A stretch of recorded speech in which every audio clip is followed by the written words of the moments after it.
Hello Swasika, എന്തൊക്കെയുണ്ട് വിശേഷം? ഏതായാലും ഒരുപാട് സന്തോഷമുണ്ട്. നമ്മുടെ ചതുരം എന്ന സിനിമ ശരിക്കും സ്വാസികയുടെ ഒരു ബോൾഡ്നെസ്സിന്റെ ഒരു സിനിമയാണ്, സ്വാസികയുടെ സിനിമയാണ്.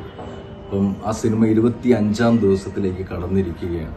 എനിക്ക് ഈ ഒരു അവസരത്തിൽ സ്വാസികയോട് ചോദിക്കാനുള്ളത്, എന്താ പറയുക, ഈ ഒരു ബോൾഡ്നെസ് ഉണ്ടല്ലോ സ്വാസിക, ഈ ഒരു കഥാപാത്രം കാണിക്കാൻ വേണ്ടി കാണിച്ച ബോൾഡ്നെസ്. ഒരുപാട് നെഗറ്റീവ് കമന്റ്സ് വരാം, നെഗറ്റീവ് റിവ്യൂസ് വരാം, കാര്യങ്ങൾ വരാം. ഇതെല്ലാം അറിഞ്ഞുകൊണ്ട് തന്നെ വളരെ ബോൾഡായിട്ട് കാണിച്ചൊരു അപ്രോച്ച് ഉണ്ട് സ്വാസികയുടെ. ഈ ഒരു ബോൾഡ്നെസ്സിനെ പറ്റി, അല്ലെങ്കിൽ വരുന്ന തലമുറയോട്, ഈ തലമുറയിലെ മറ്റു പെൺകുട്ടികളോട് എന്താണ് സ്വാസികയ്ക്ക് പറയാനുള്ളത്? അപ്പോൾ മുഴുവൻ ചോദ്യം എന്നോടായിരുന്നു നിശാന്തേട്ടന് ചോദിക്കാനുള്ളത്. ഇത് ഇറങ്ങുന്നതിന്റെ തലേ ദിവസം വരെ ഭയങ്കര ടെൻഷനായിരുന്നു എനിക്ക്.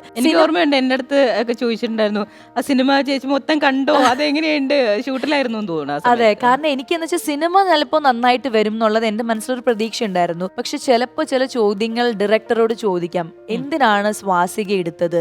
എത്രയോ നല്ല ഈ കഥാപാത്രം ചെയ്യാൻ പറ്റിയ ആർട്ടിസ്റ്റുകൾ നമുക്കുണ്ട്. അപ്പൊ എന്തിനാണ് സ്വാസിക എടുത്തത്? അല്ലെങ്കിൽ സ്വാസികയെ തുമ്പിയെ കൊണ്ട് കല്ലെടുപ്പിച്ച പോലെയായി, ആ കുട്ടിക്ക് പറ്റാത്തൊരു ക്യാരക്ടറായി, അങ്ങനെയൊക്കെ ക്രിട്ടിസൈസ് ചെയ്യുന്നതൊക്കെ ആയിട്ട് ഞാൻ ഇങ്ങനെ മനസ്സിൽ കാണുമായിരുന്നു. ആ ഒരു ടെൻഷനായിരുന്നു എനിക്ക്. പക്ഷെ ഞാൻ ഇത് അന്ന് ചൂസ് ചെയ്തത് എന്തുകൊണ്ടാന്ന് വെച്ച് കഴിഞ്ഞാൽ, എത്ര നാളായിട്ട് ഞാനിങ്ങനെ എവിടേക്കോ എത്തുന്നുണ്ട്, എന്നാൽ പോലും എനിക്ക് എൻ്റെതായിട്ടുള്ള രീതിയിൽ ഒരു കാര്യം അവതരിപ്പിക്കാനോ, അല്ലെങ്കിൽ എല്ലാ സിനിമയിലും ഉണ്ട് ഞാൻ.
കട്ടാവുന്നു.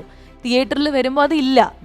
അപ്പോൾ നമ്മളിങ്ങനെ തിയേറ്ററിൽ സിനിമ കാണുമ്പോഴാണ് അഭിനയിച്ച കാര്യങ്ങളൊന്നുമില്ല. അപ്പം നമ്മുടെ അതായത് എഡിറ്റിംഗ് ടേബിളിൽ കട്ടാവണമെങ്കിൽ എന്താ അതിൻ്റെ അർത്ഥം? നമ്മുടെ ക്യാരക്ടറിന് അത്രയും ഇമ്പോർട്ടൻസേ ഉള്ളൂ. അത് ഒരു അനാവശ്യ സീനാണ്. പക്ഷെ ഈ സീനിൽ എനിക്ക് ഉറപ്പാണ്, എഡിറ്റിംഗ് ടേബിളിൽ എത്ര കട്ടായാലും 90 സീനിലെങ്കിൽ ഞാൻ ഉണ്ടാവും. ബാക്കിയുള്ളതേ കട്ടാവുള്ളൂ എന്നുള്ളത് എനിക്കറിയാം. അപ്പോൾ അങ്ങനത്തേക്ക് ആഗ്രഹം എനിക്കുണ്ടെന്ന് എൻ്റെ എല്ലാ വീട്ടുകാർക്കും അറിയാം. അപ്പോൾ അവരാദ്യം ഈ സിനിമ കാണാൻ വന്നപ്പോൾ അവർ ഓക്കെ സിനിമയാണ് മറ്റേതാണ് അങ്ങനെയല്ല അവർ വന്ന്. അവർ പറഞ്ഞു ഓ പാറു എന്നാണ് എന്നെ വിളിക്കണേ.